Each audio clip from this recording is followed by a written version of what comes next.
Desde la antigua Grecia hasta el último estreno de tu videojuego favorito, película, serie, anime, cómic y demás, la filosofía está con nosotros en todo momento.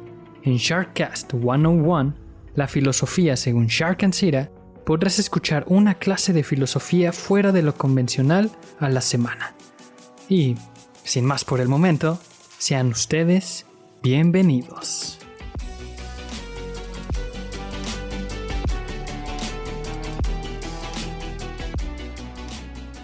Y sean bienvenidos una vez más a Sharkcast, este segundo capítulo, como ustedes pudieron ver o leer en el título. Hoy vamos a ver a Sócrates, Platón y Aristóteles. Pero también, como les dije, les quedé debiendo un poco de los sofistas, así que este episodio va a estar rico, va a estar jugoso y lo vamos a dividir en 3 partes como si fuera una comida formal, no acá en un restaurante mamalón.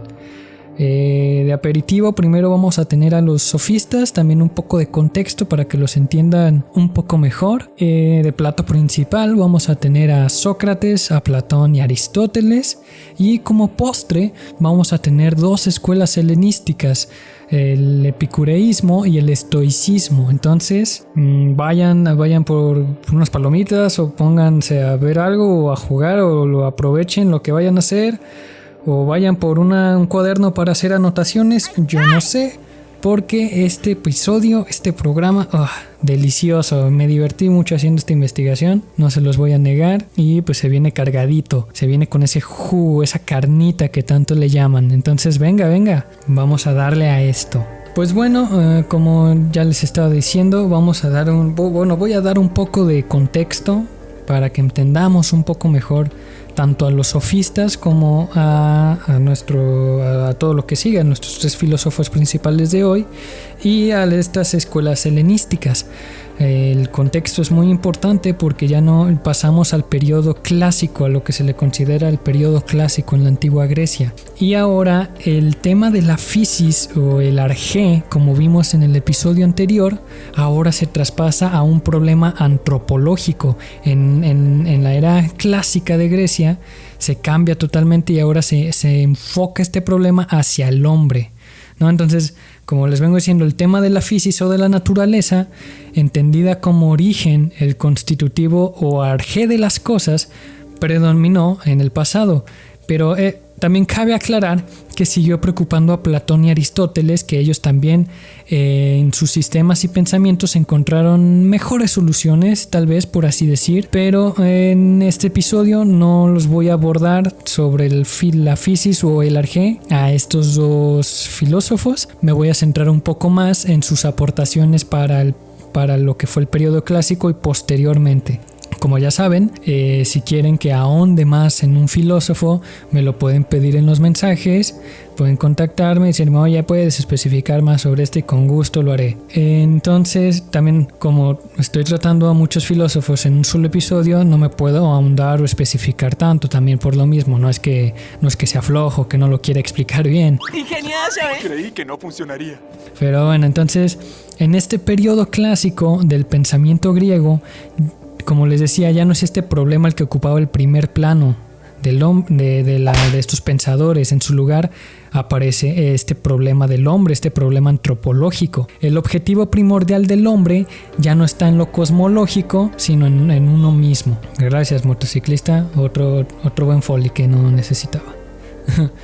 Muy bien, entonces este cambio fue en medida al surgimiento de los sofistas. Como vimos en el episodio pasado, tanto a Platón como a Aristóteles no les gustaban estos sofistas porque eran los que cobraban, ¿no? Por conocimiento, que al final pues yo terminé diciendo que todos de alguna manera pues ya éramos sofistas porque cobramos por lo que sabemos. Y pues bueno, a medida de los sofistas y sobre todo del buen Sócrates.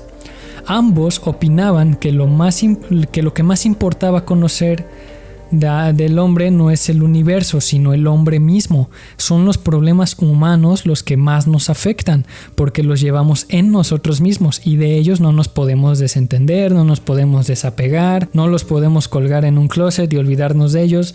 No, ellos decían que no, estábamos atorados con ellos todo el tiempo. entonces que teníamos que entenderlos.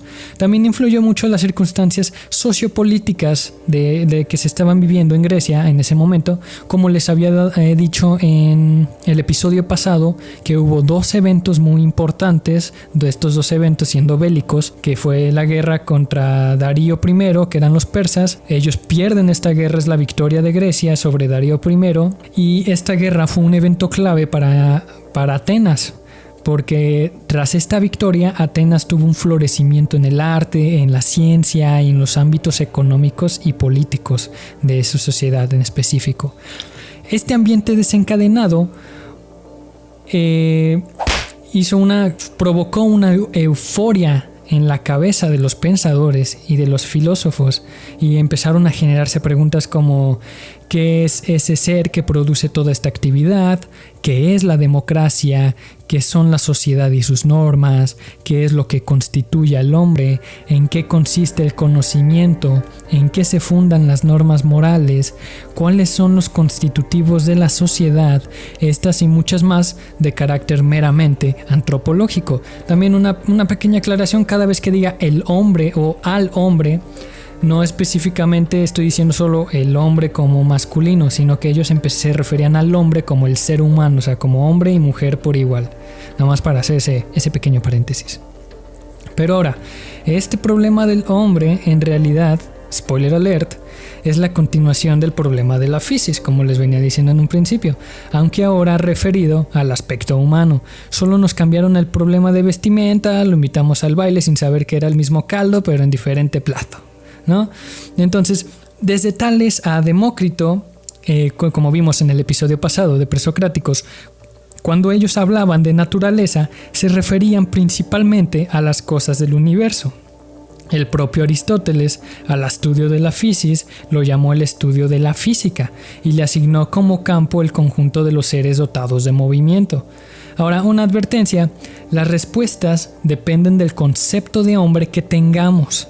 En resumidas cuentas, la solución a dichas cuestiones depende de las características que descubramos en el hombre al estudiar su naturaleza. Entonces, el problema del hombre es, en último término, y lo que quise decir en un tuit, el problema de la naturaleza humana. Ahora, especialmente trataremos este problema a través de los pensamientos y conjeturas de Sócrates, Platón y Aristóteles, por ser los principales representantes del periodo clásico del pensamiento griego. Y como ya les dije, pues vamos a empezar con este aperitivo, ¿no? Haz de cuenta que ahorita yo les leí el menú y ahorita van a elegir su entradita, ¿no? Vamos a empezar con los sofistas. Y bien, pues para entender a los sofistas les voy a explicar unos cuantos términos que yo creo que son necesarios para poder entender una mejor visión y no solo verlos como prostitutas del conocimiento. Entonces veamos, sofista, como yo les había dicho en el episodio pasado que sofía significaba sabiduría en griego, pues bueno, les traigo estos nuevos términos que significa sofista. Es el primer profesional de la enseñanza que tenía un proyecto bien definido de la educación.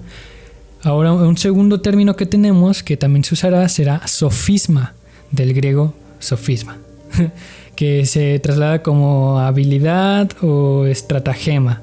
Es el razonamiento con que se hace ver como verdadero algo falso.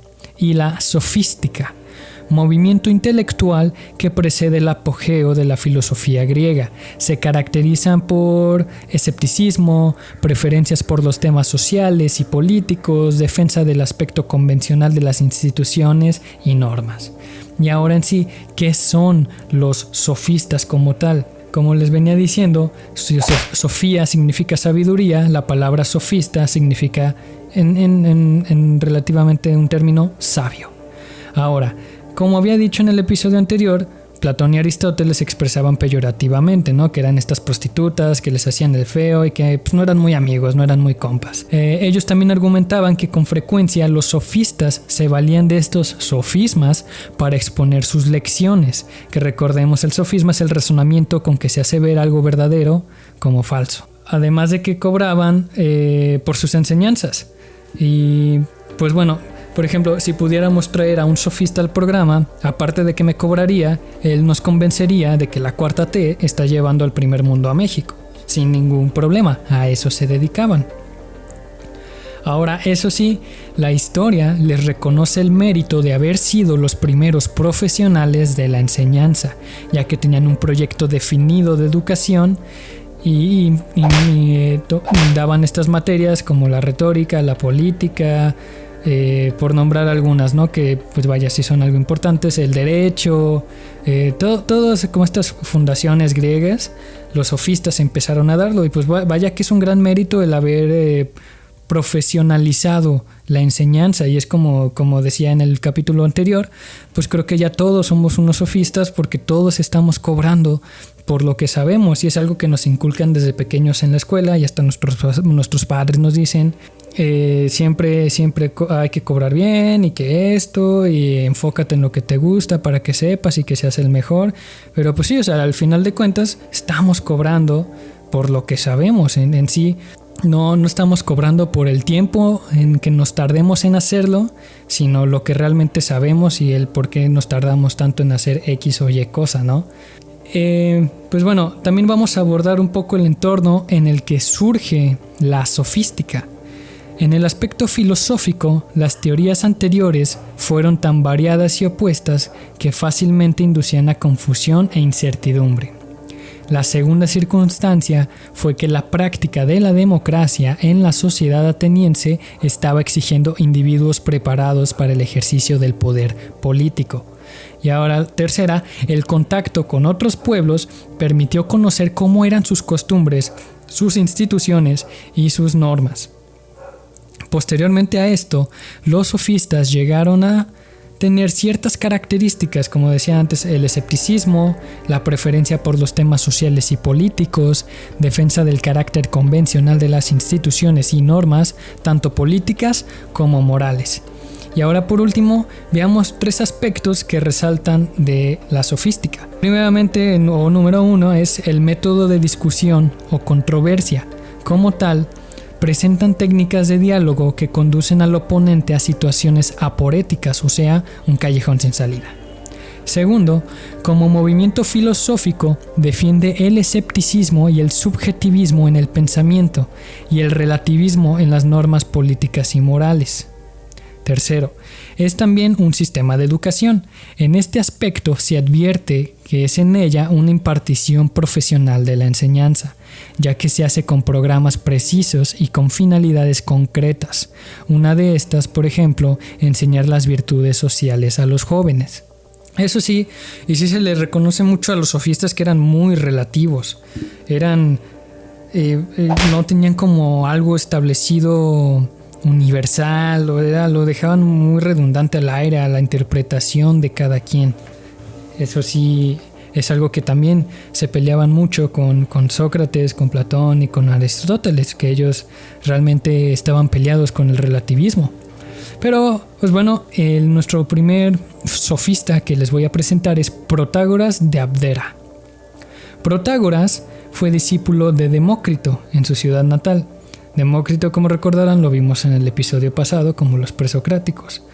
Se le conoce como el primero que introdujo la práctica de cobrar los honorarios por sus lecciones, y esto no debe despreciarse, pues aquello que nos cuesta dinero lo apreciamos más que lo que se nos ha regalado. Esta cita es de Diógenes de Laercio, y así es como él describe Diógenes así a Protágoras. Ahora, su pensamiento, como yo les decía antes, fue meramente el relativismo. Y una de sus frases más célebres, que creo que todos hemos escuchado alguna vez en la vida, es: el hombre es la medida de todas las cosas. Que yo también la escuché muchísimas veces, pero no sabía que eso solo era una parte de la frase. Por suerte, no contaban con mi astucia y yo aquí la tengo. Entonces, agárrense que ahí viene. El hombre es la medida de todas las cosas de la existencia, de las que existen, y de la no existencia, de las que no existen. En esta misma frase podemos entender que el término hombre tiene como referente a cada individuo en particular y al hombre en general. En otras palabras, él está defendiendo un subjetivismo nociológico de individuos y de especie, y esto cobra más sentido con otra frase suya que dice así: las cosas son para ti como a ti te parece que son, y son para mí como a mí me parece que son. ¡Una estrella de mar! Ya tú eres una estrella de mar. ¿Ves, Calamardo? Funciona. Inténtalo.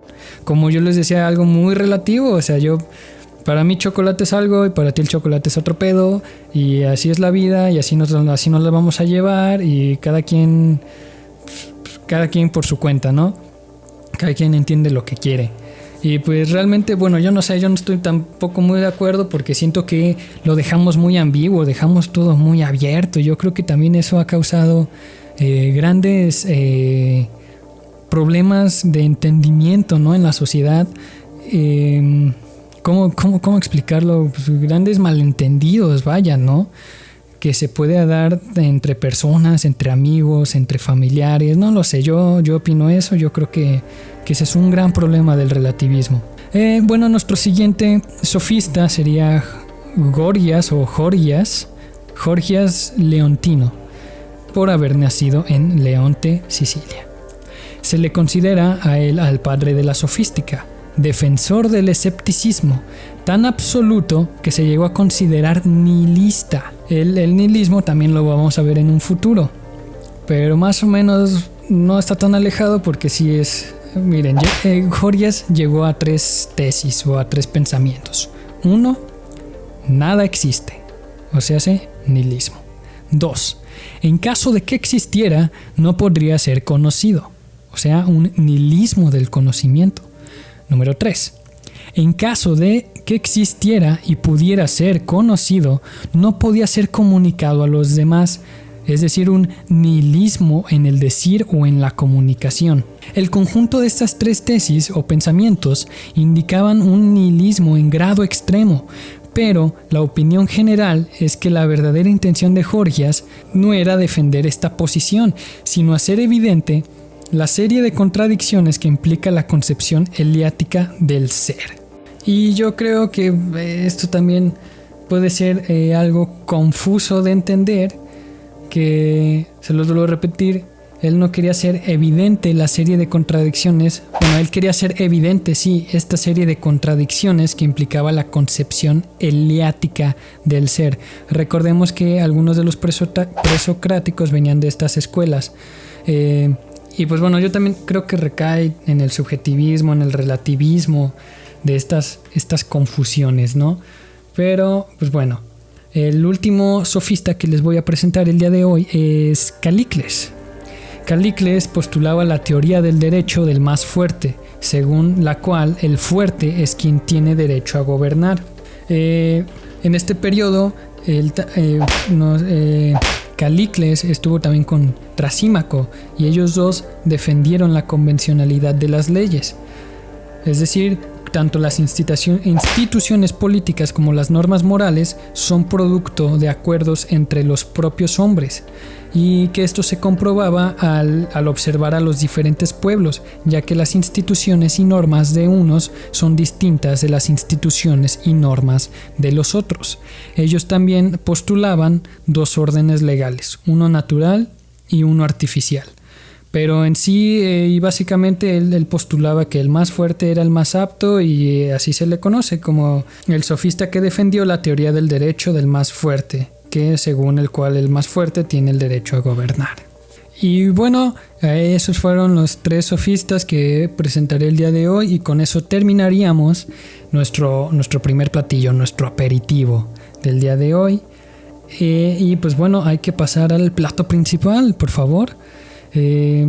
Empecemos con, los vamos a ver en ese orden porque como tal fueron así: Sócrates, luego Platón y luego Aristóteles, ya que Sócrates fue maestro de Platón y Platón fue maestro de Aristóteles, y sus pensamientos no podrían haber sido lo que son sin las influencias de sus maestros. Entonces, bueno, empecemos con Sócrates.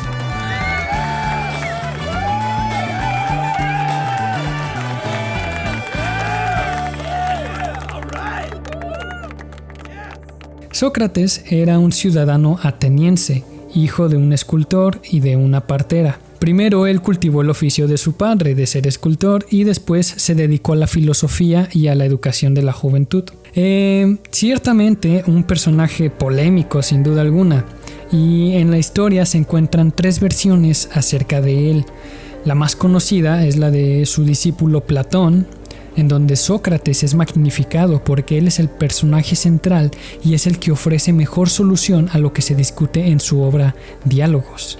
En la obra Memorias de Jenofonte, este autor también consideró a Sócrates como digno de alabanza, pero no lo exenta de vulgaridades. Y también por último está la tercera versión, que procede de Aristófanes, que en su obra Las nubes califica a Sócrates como uno de los sofistas, con ideas tan confusas como las mismas nubes.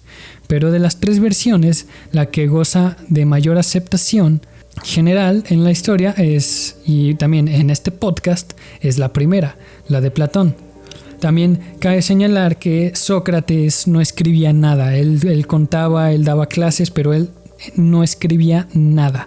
Todo lo que se conoce de él es por los escritos de sus estudiantes, ya que ellos sí anotaban todo lo que Sócrates decía. También se sabe que Sócrates convivía mucho con los sofistas, pero que siempre entraban en un eterno debate porque él no estaba de acuerdo con su escepticismo, su subjetivismo y el relativismo normativo, como les decía anteriormente. Él trató de restaurar el valor de la razón humana, porque él pensaba que, de lo contrario, las actividades específicamente humanas como el conocimiento, la comunicación y la moral no serían posibles para nada.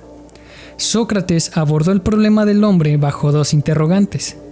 1. ¿En qué consiste el conocimiento? Y 2. ¿En qué consiste la actividad moral?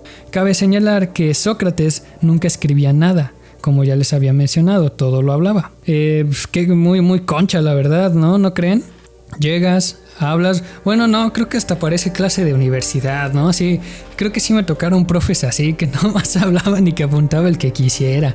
Pero sí, realmente todo lo que conocemos, como les dije anteriormente, es gracias a sus discípulos y a los oyentes que estaban presentes. Pero qué a gusto, ¿no? Nomás dar clases a platicar y no anotar nada en el pizarrón. No... Que bueno, también eso está chido, ¿no? Imagínense que los hayan puesto, que hubiera llegado a clase y sobres, mi Platón, voy a explicar la mayéutica, pero para puntos extras, preséntala tú la próxima clase y los demás hacen anotaciones, ¿no? Como estos profes que sacan los temas y se los pasan a los alumnos para que lo hagan en PowerPoint y es como de, carnal, ¿estoy haciendo tu trabajo o qué pedo? Y todavía me pones calificación baja. ¿Cómo? Pero bueno. Como mencioné anteriormente, Sócrates estuvo en constante debate y oposición con estos sofistas. Él abiertamente se opuso al subjetivismo y al relativismo en el conocimiento por 2 meras razones, que yo las consideré muy importantes en el momento de volverlas a leer, que decía, o dicen, 1. Si cada quien va a entender de manera diferente lo que es bueno, lo justo, etc., sería imposible la comunicación. Es necesario que se restaure el valor del lenguaje como vehículo de significaciones objetivas y válidas. Más o menos lo que les decía al principio, ¿no? De que sí, eso es un chile mole pozole, es un cagadero, que cada quien tenga como una idea, ¿no? No, o sea, como él dice, se tienen que definir conceptos, se tienen que definir razones e ideas para todos estar en un mismo barco. Y número 2, si no hay conocimiento válido, no habrá ciencia ni moralidad, ya que la ciencia es el comienzo de la moralidad. Y también aquí quiero definirles algo que yo creo que es lo que todos conocen o lo que mayor reconocimiento se le da a este filósofo, es la mayéutica. ¿Qué es la mayéutica? Pues bueno, es el proceso que mediante al hacer las preguntas correctas tú das nacimiento a las ideas, a estas respuestas. Sócrates decía que nosotros ya veníamos con un conocimiento absoluto, que todo el conocimiento estaba dentro de nosotros, pero que tenías que darle a luz a esas ideas mediante las preguntas correctas. Esa era la mayéutica. También se dice que por eso él nunca escribía nada, porque así se impartían sus clases. No, él empezaba a preguntar cosas, sus estudiantes respondían y él les hacía preguntas sobre esas mismas respuestas, y así se iban toda una tarde, todos los días. Y entonces, mediante pregunta y respuesta, que a veces la respuesta también era una pregunta, empezaban a filosofar, empezaban a pensar, y entonces los mismos estudiantes entraban en un éxtasis, ¿no? Como de, cabrón, sí me lo sé. ¡Ay, cabrón!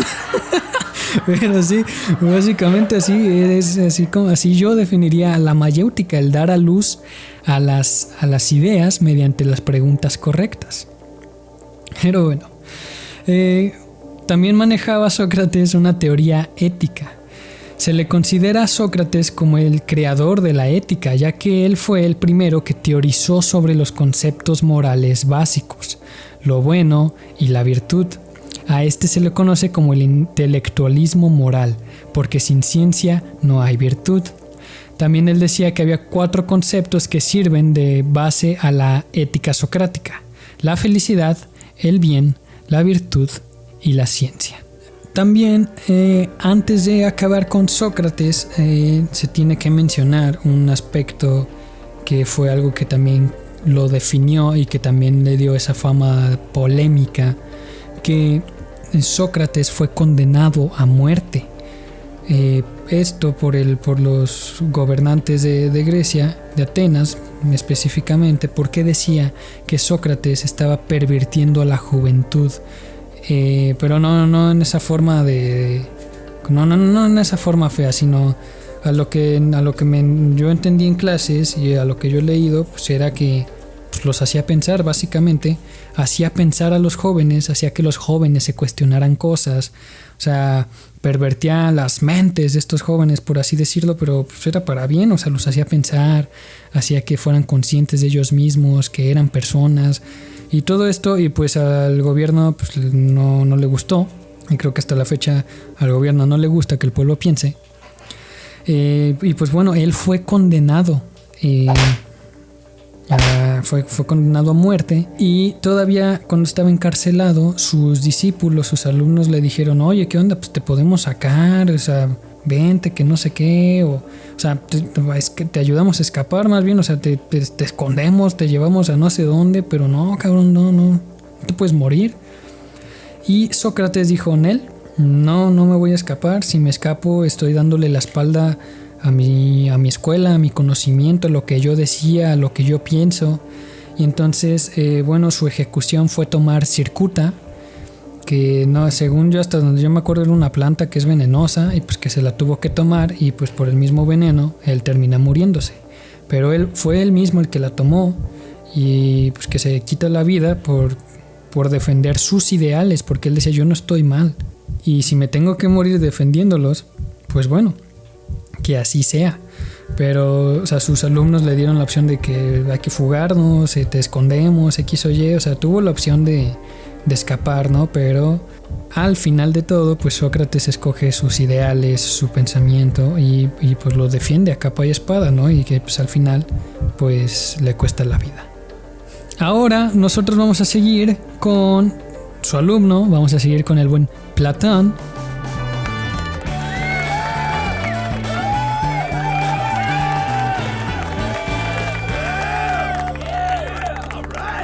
Platón, él nació en Atenas, como dije, fue discípulo de Sócrates y maestro de Aristóteles. Se dice que su nombre original fue Arístiles. No, yo no sabía, yo pensé que su nombre original era Platón. Este carnal le aplicó una Freddie Mercury, ¿no? Que se cambia el nombre legal. Pero bueno, creo que Freddie Mercury aplicó la Platón, porque Platón fue muchísimo tiempo antes de Freddie, y bueno, ustedes me entienden. Bueno, dice que a los 40 años de edad, él inició en Atenas las actividades de su escuela llamada la Academia. También la filosofía de Platón es idealista, porque él consideraba que las ideas son lo principal de la realidad. Él defendió la preponderancia del mundo inteligible sobre el mundo sensible. Ahora, esto también es con lo que uno entiende a Platón o reconoce a Platón en el momento, es por estas dos cosas siguientes que les voy a decir. Platón dividía el mundo en dos mundos como tal: el mundo de las ideas, el mundo perfecto, y el mundo sensible o el mundo físico, que es el que nosotros conocemos. Él decía que nuestro mundo, que en el que nosotros estamos, vivimos, respiramos, comemos, etc., es imperfecto, que todo lo que vemos aquí en este mundo es una representación fallida o imperfecta de la representación original del mundo de las ideas. Por ejemplo, los árboles que nosotros vemos son ideas imperfectas de la idea que existe de árbol en el mundo de las ideas, en este mundo inteligible.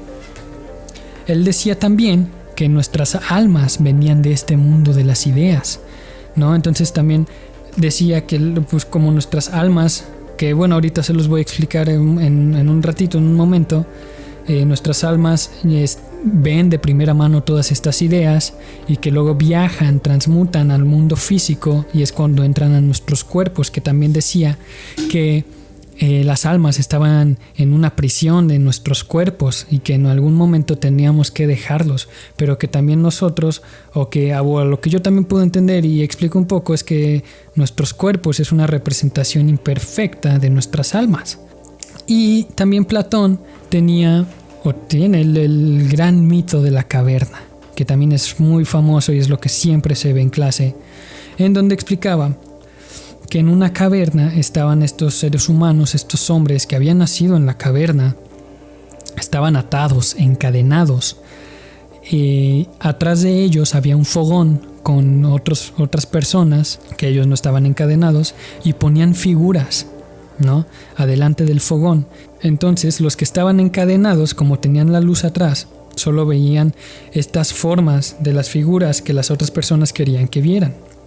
Gracias a la luz del fuego se hacían estas sombras en la pared que se proyectaban enfrente de los que estaban encadenados, y esas formas que veían para ellos era su realidad, era su mundo. Y dice que un día uno de los encadenados se puede liberar y se libera, camina, y que primero ve la luz del fuego y que luego ve una luz brillante al final del túnel que le llama muchísimo más la atención. Él camina, sale y ve este mundo. Se dice, o así lo cuentan, que la luz del sol lo encandila, le lastima los ojos. Nunca había visto este tipo de luz. Al pasar de los minutos, los ojos se adaptan a la nueva luz del sol, y entonces esta persona puede ver el mundo tal y como es, y él se da cuenta que todo lo que él vio en la caverna era una mentira, que el verdadero mundo estaba ahí afuera. Entonces muchos lo interpretan que es como una alegoría al mundo de las ideas y al mundo físico. El mundo físico siendo nosotros estando en la caverna viendo estas figuras, y el mundo de las ideas es liberarnos y poder irnos afuera de la caverna y ver todo lo que hay más allá, que ese sería el mundo de las ideas, el mundo perfecto. Y también hay muchas otras posiciones, otras en el cómo se toma en cuenta o cómo se entiende esta alegoría, este mito, ¿no? Pero en sí es eso, ese es el mito de la caverna. Y ahora, ¿cómo abordó Platón el problema del hombre?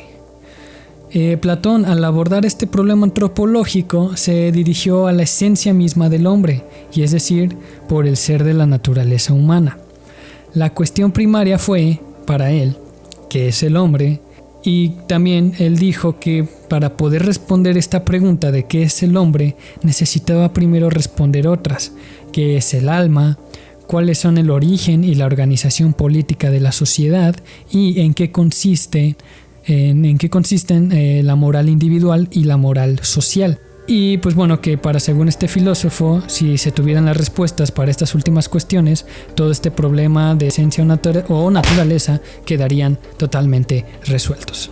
Ahora, el alma y el hombre para Platón, como les decía en este periodo clásico, bueno, no les mencioné esto, pero bueno, en el periodo clásico la existencia del alma nunca fue un problema y nunca se puso en duda.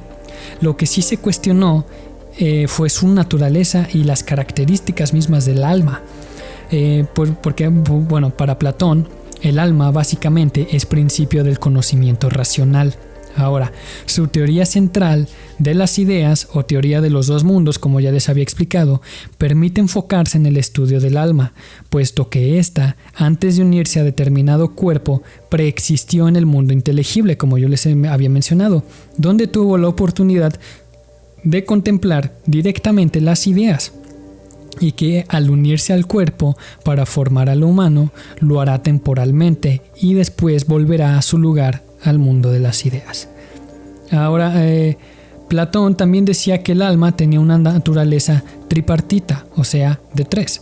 La racional, que tiene como función conocer y gobernar; la irascible, que es la fuente de los sentimientos; y la concupiscible, que es el asiento de las pasiones y de los apetitos. Ahora, hasta donde yo entendí, la número 1, que es la racional, es puramente del alma, que viene siendo la función de conocer y gobernar.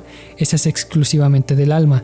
La irascible y la concupiscible, que son las fuentes de los sentimientos y pasiones y apetitos, hasta donde yo entendí, esas son del humano. Esas dos características las adquiere el alma una vez estando en el mundo físico. Es hasta como yo lo interpreté. Ahora veamos la moral y política según Platón. Pues bueno, Platón, en el aspecto moral y en el político, él decía que tenían que ser tratados al mismo tiempo, que porque no era posible tratar al hombre como si fuera un individuo por un lado y que por el otro sí sea un ciudadano. Él decía que no, que tenían que ser lo mismo en uno. Decía, el hombre es lo que es por la sociedad. Y según este filósofo, la existencia de la sociedad no es algún producto de convenciones, como opinaban los sofistas, sino que era algo natural. La moral, para Platón, es una sola para el individuo y para la sociedad. Y en ambos casos, el ideal moral es la justicia. Y la justicia es una virtud que aparece espontánea en el individuo o en el Estado, cuando cada una de las tres partes principales cumple con su deber.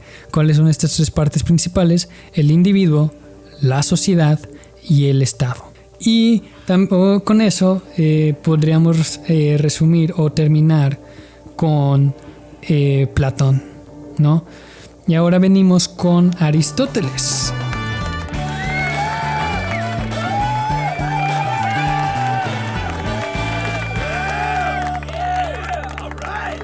Alumno de Platón. Ahora, Aristóteles se dice que nació y yo personalmente tengo un problema con este nombre, porque no sé si es Estágira o Estagira o no, realmente no lo sé. Nació en Estágira de Tracia, sí sé que se pronuncia Tracia, pero Estagira, una disculpa, perdónenme. Ok, entonces nació en este pueblo de Tracia, así pongámosle. A los 17 años, Aristóteles se marcha de este pueblo bicicletero y se va a Atenas para ingresar a la academia, que recordemos que era escuela de Platón. Y es ahí donde él fue discípulo de Platón durante 20 años. Así es, 20 años. Y uno en un semestre ya se anda cuajando las bolas con un profe. Imagínense, con 5 meses y medio ya lo quieres matar a alguien. Ahora imagínense, 20 años. Damn.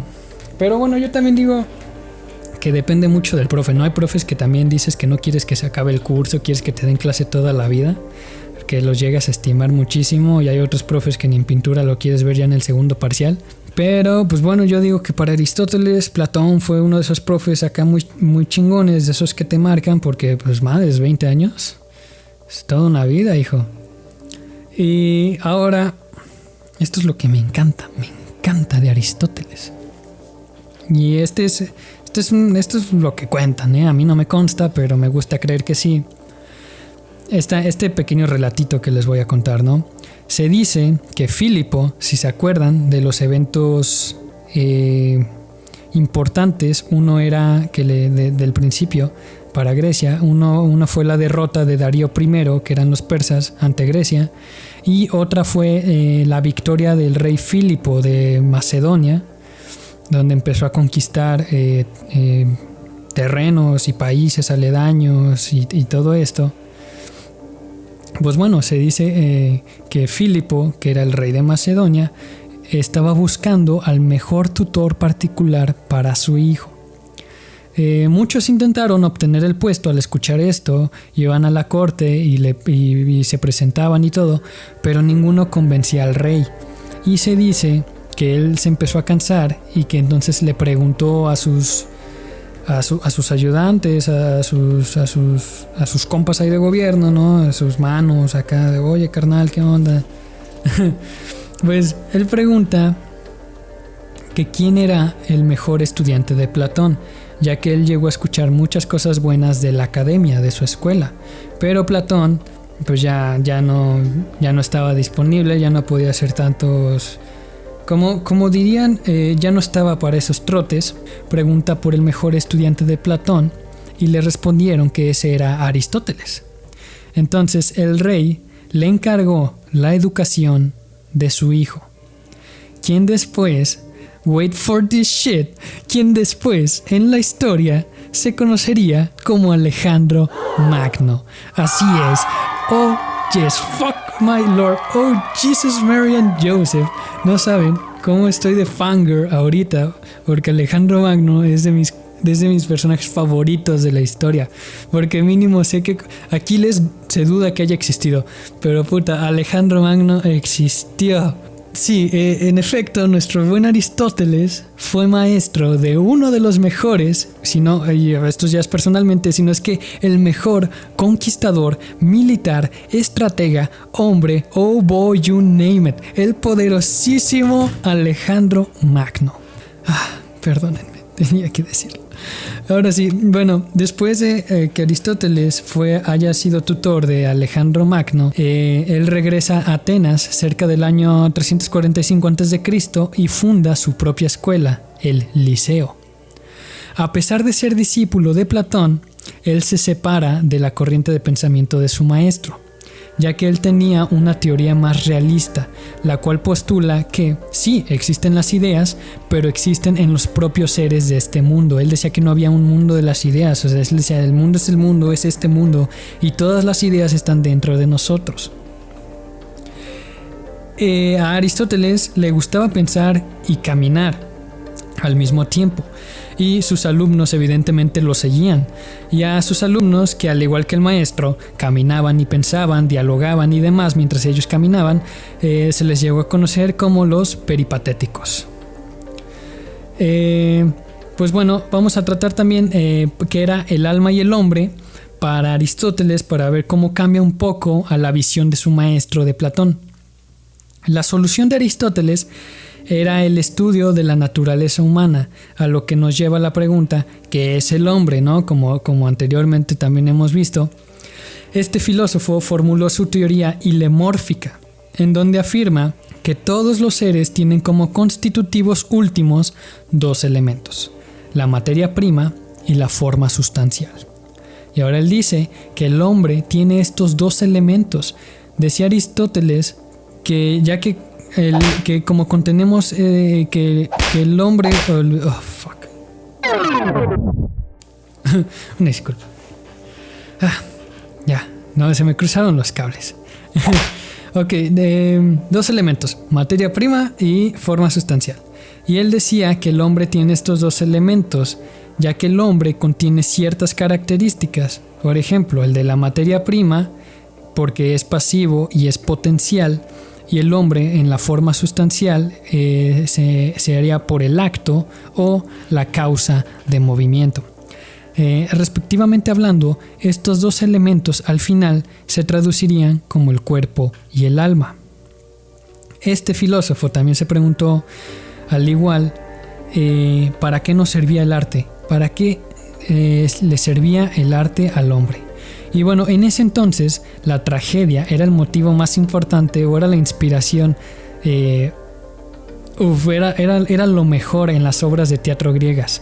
La gente se reunía para ver cómo los protagonistas vivían tragedia tras tragedia. O sea, no salían de una y ya les llovía otra, les llovía sobre mojado estos cabrones, y a la gente le mamaba. Se preguntaba, y él se preguntaba por qué la gente se reunía. Eran así funciones que ya no cabía nadie, ¿no? Y él se preguntaba por qué a la gente le gustaba ver tanto estos mitos, estas aventuras trágicas.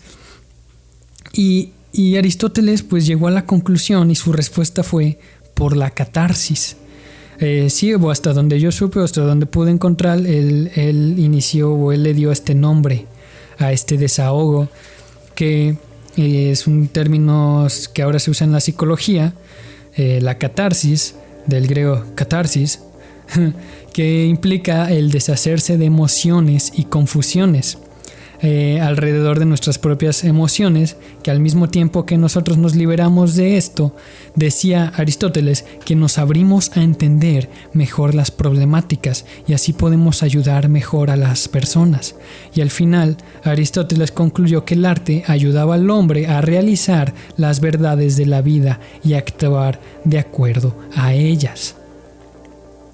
Y damn, eso cuando yo leí eso y pues empiezas a atar cabos, ¿no? Y bueno, creo que sí, el que tú veas tragedias en las obras o en las películas y en todo eso, pues te abre el coco, no te abre y dices, madres, güey, o sea, sí está cabrón, ¿qué puedo hacer para cambiar esto? Que X o Y, ¿no? Que a veces lo que ves es un reflejo de lo que vives o viceversa, no lo sé, pero muy bueno mi buen Aristóteles. Yo creo que para mí es mi favorito de esta tripartita, este trío de filósofos. Puta. Digo, sí, con Alejandro me compró. Pero después de esto, no. Y chéquense esto, miren. Veamos el conocimiento para Aristóteles. Para este pensador existían dos tipos de conocimiento, el sensible y el intelectual. Ahora, el conocimiento sensible se produce por medio de la sensación, que es la facultad por la cual un ser es capaz de sentir. Esto tiene como objeto lo particular y lo concreto, y solo entra en acción cuando está frente a una cualidad sensible. Y para los sentidos también decían que contábamos con dos, los sentidos externos y los internos. Los sentidos externos tienen como percepción la cualidad sensible, la cual puede ser propia o común. Y pueden decir, Jorge, hay muchos sensible, sentido, cabrón, me traes de arriba para abajo, pero espérenme, ahorita lo aclaro chido. Decía que, bueno, el carácter propio de un sentido únicamente puede ser captado por ese sentido. Espérenme, ahí les va un ejemplo. Ahí va, el color y el sonido. Ahora, aquí decía que solo pueden ser captados por los ojos y los oídos. El ojo siendo para ver el color y los oídos para escuchar el sonido, ¿no? Ahora, respectivamente, la cualidad común puede ser percibida por dos o más sentidos, como el correr o comer, que estás usando varios sentidos a la vez.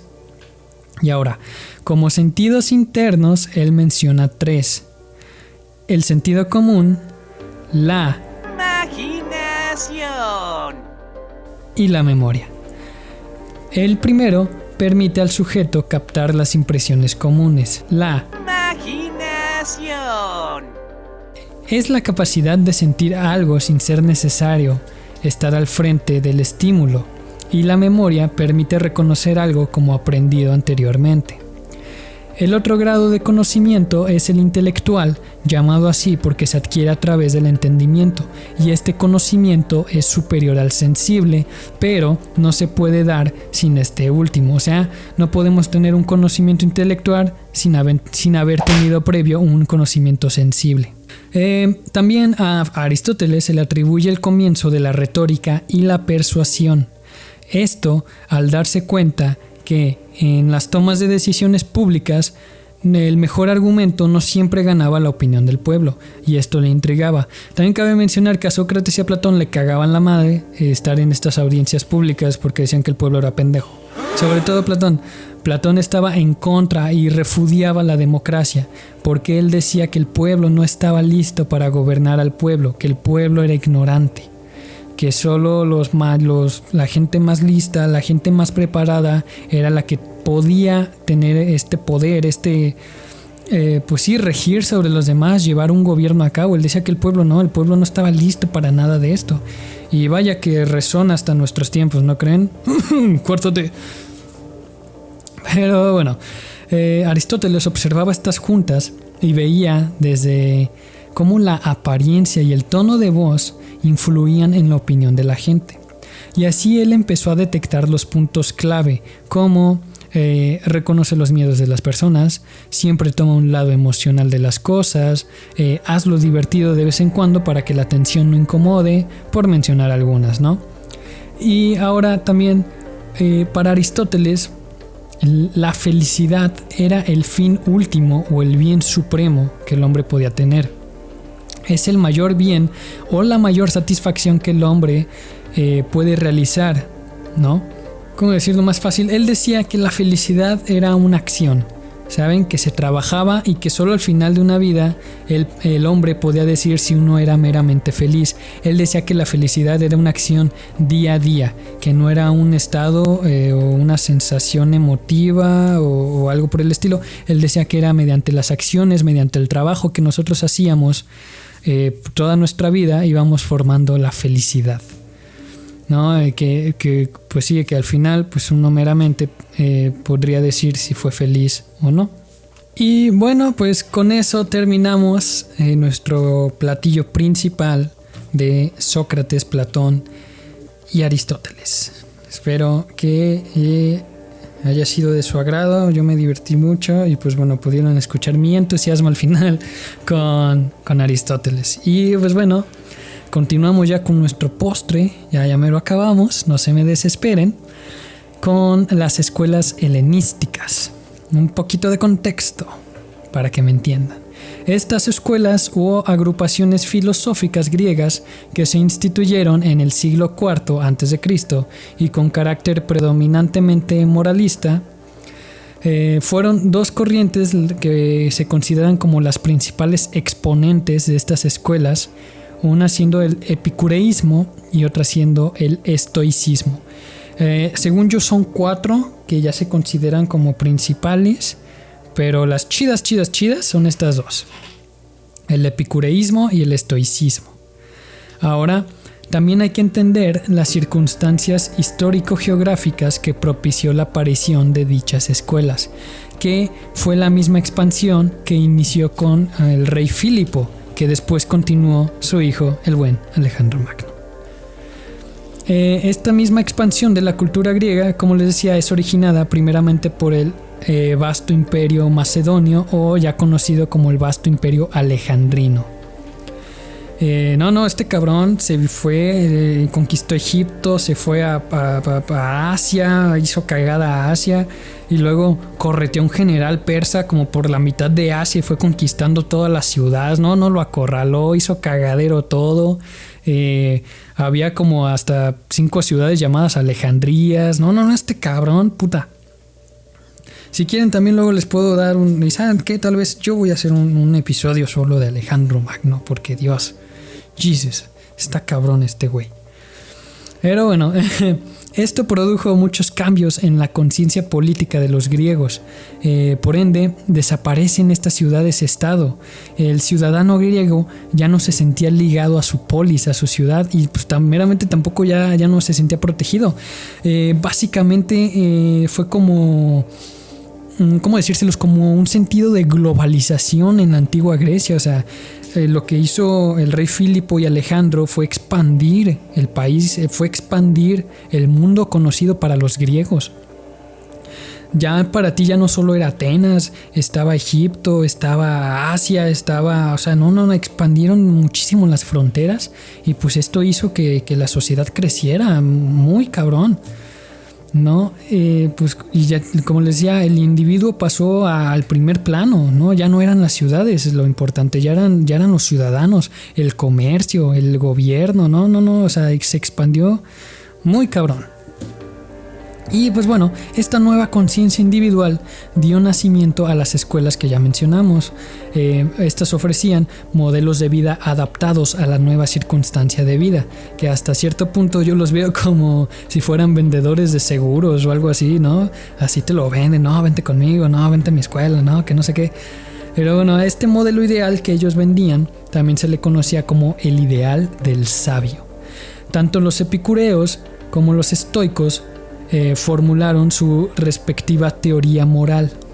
tomando como base el intelectualismo moral de Sócrates, y por consecuencia también ellos defendían que solamente el sabio puede ser virtuoso.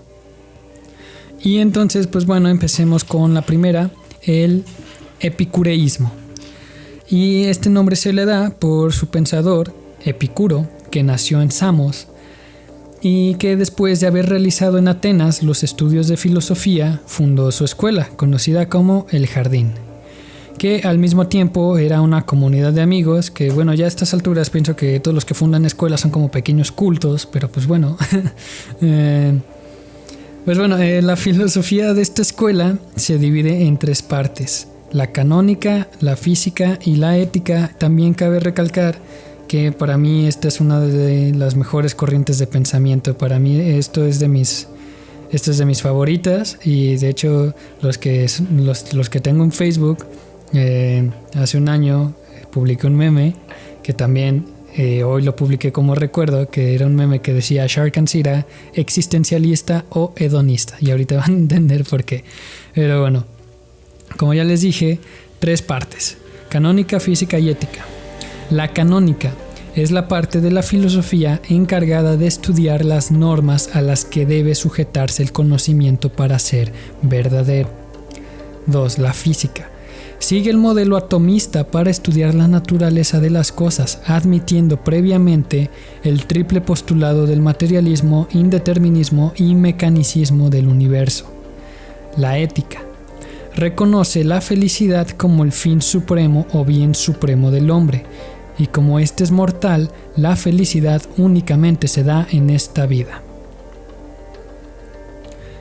Y pues bueno, eso sería lo que serían como las 3 partes que componen a esta escuela, a este epicureísmo, que también se le entiende al epicureísmo como el acto bueno o virtuoso, que es el que nos conduce al placer y que nos aparta del dolor. Ahora, básicamente esta escuela se centraba en buscar el placer y evitar el dolor. Pero ahora, no es este placer de tomar alcohol, fumar, drogarse, relaciones sexuales y Sodoma y Gomorra y todo eso. No. O sea, no eran esos placeres carnales, no eran esos placeres vulgares. Ahorita les explico qué era este placer para los epicureístas o estos hedonistas. Ellos decían que había factores que nos molestan y que nos inquietan por el simple hecho de ser humanos. Entre otros pueden ser, en ese entonces ellos decían, los dioses, la muerte, el tiempo, el destino, el amor, entre muchos otros. Decía que este temor o intranquilidad desaparecía mediante el estudio de la canónica y la física. Y una vez desaparecido, tenemos la posibilidad de obrar bien. Es este acto virtuoso lo que nos lleva al placer y nos aparta del dolor. Que a esto al final de todo se le llamó el ser hedonista o el hedonismo. Que esto daba a la ataraxia. ¿Qué es la ataraxia? Es la ausencia de todo dolor. Es el hombre feliz, es aquel que vive evitando el sufrimiento, no el que experimenta el mayor placer. Entonces podemos entender que ellos, al hacer a un lado todas estas agobiaciones que no tenemos poder alguno sobre ellos, llegamos a ser más felices y libres porque no estamos agobiados, no sentimos esos dolores porque aceptamos que no tenemos algún pedo alguno en contra de ellos, ¿no? O sea, también los hedonistas o el hedonismo buscaban la vida más placentera, no la más longeva. Y también Epicuro tenía esta frase que a mí me encanta, que dice que cuando nosotros estamos, la muerte no está, y que cuando la muerte está, nosotros ya no estamos. Y eso se lo contaba a sus discípulos que se agobiaban por la muerte. ¡Sí, lo haré cuando muera! ¡Le estoy dando la mano a Neptuno! ¡Excelencia! No, porque algo que tenemos seguro en esta vida es la muerte, pero él decía, no te agobies, no te sirve de nada agobiarte por la muerte y tampoco te sirve de nada temerle. No le tengas miedo. Cuando nosotros vivimos, la muerte no está, y cuando la muerte llega, nosotros ya no estamos. ¿no? Entonces él decía, take it easy, my friend, chill out, tranquilo, ¿no? Libérate de todo esto y sé feliz, ten una vida placentera. Y pues bueno, ese es el epicureísmo, la escuela de Epicuro. Y pasamos a ya al final con el estoicismo. Y pues bueno, les seré muy sincero, me costó un poco de trabajo el estoicismo porque no lo entendía y lo volví a leer y no lo entendía. Y le tuve que preguntar a un amigo también, que él sí es filósofo, y ya medio me explicó, pero no lo entendí muy bien. Pero bueno, hice mi mejor esfuerzo. I try. Bueno, espero poder explicarlo de la mejor manera a lo que quiere interpretar o a lo que quisieron interpretar como el estoicismo. Ahora, dice, Zenón de Sitio es el reconocido fundador de esta escuela.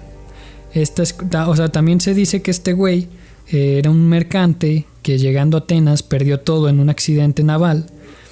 Y que en Atenas, con nada en su bolsillo y nada a su nombre, se metió a una biblioteca y empezó a leer de Sócrates, y que el güey quedó intrigado y que pidió más y más y más, y que bueno, terminó estudiando filosofía y terminó fundando la escuela del estoicismo. Esta escuela también contiene 3 partes: la lógica, la física y la ética. Pero realmente eso estaba muy confuso y hasta tenía como unas ecuaciones raras y dije, fuck it, no. Pero bueno, a rasgos finales de esta escuela, ellos decían que hay 2 problemas específicos del hombre en el que el estoicismo puede ayudar. El primero es la ansiedad. Los estoicos decían que el aceptar ayuda o recibir ayuda en estos estados era lo peor. Ellos lo odiaban porque esto te daba esperanza, y ellos decían que la esperanza era el opio de las emociones y que esto solo te alejaba de la paz interior, y que al final de todo la esperanza solo te levantaba para una inevitable caída. Al final del día, ellos decían que todo estaría bien porque somos más fuertes de lo que creemos, que podíamos ante cualquier adversidad y problema, nosotros podíamos subsistir, nosotros éramos capaces de resistir, y decían que si no podías, que estaba una ruta muy fácil, el suicidio. Y fue como de wow, viejo, ¿no? O sea, un poco extremistas, pero pues bueno, los estoicos decían que era necesario también practicar o ensayar eventos desastrosos para prepararse para lo peor. Y pues bueno, el segundo problema era el enojo, la rabia. Ellos decían que el enojarse era de estúpidos, ¿no? Ellos decían que era muy tonto enojarse. Decía, por ejemplo, no te enojas cuando llueve, porque ya sabes qué es la lluvia, ya sabes qué conlleva la lluvia, ya sabes qué conlleva esta agua, ¿no? O sea, obviamente no es lo mismo que esté lloviendo y que tú estés en casa a que estés en el camión o a que estés saliendo del trabajo, pero entienden mi punto. O sea, tú no te enojas de la lluvia porque ya sabes cómo es la lluvia, ya sabes qué esperar, ¿no? Los estoicos decían que tenías que prepararte para todo, para toda la miseria de la vida, y que no solo hay que esperar, como en mi ejemplo de la lluvia, decía, hay que esperar traición, hay que esperar robo, humillación, accidentes, bofetadas, patadas en la ingle, el balón en la ingle, etcétera, ¿no? O sea, él decía, ellos decían que cuando dejábamos de enojarnos, llegábamos a una paz en la que nada nos puede molestar, que porque cada tragedia ya estaba esperada, y así, por ende, ya nosotros éramos más sabios. Ellos decían que el ideal del sabio es la virtud por la virtud, entendida esta virtud como apatía, y es decir, como un estado libre de afectos y de pasiones. Uno de los discípulos más notables de la escuela estoica fue Séneca. También investigando se sabe que el emperador romano Marco Aurelio también fue estoico y que hizo un trabajo bajo esta escuela estoica.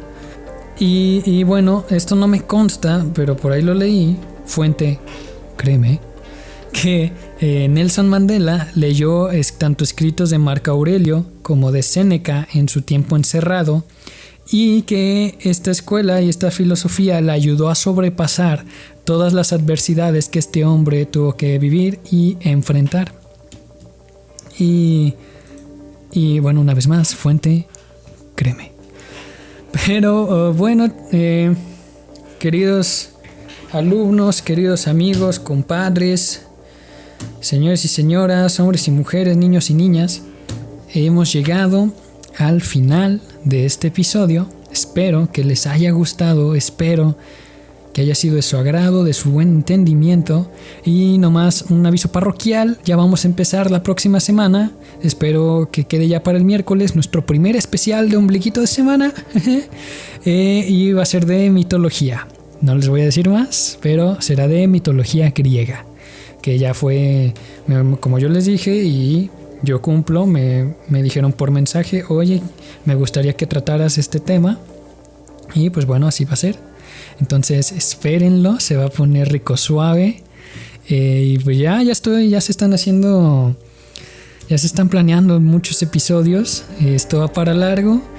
Y nomás ténganme poquita paciencia. Yo ahorita soy el director, soy el de limpieza, el empleado del mes, el de recursos humanos, el de marketing, el guionista, todo.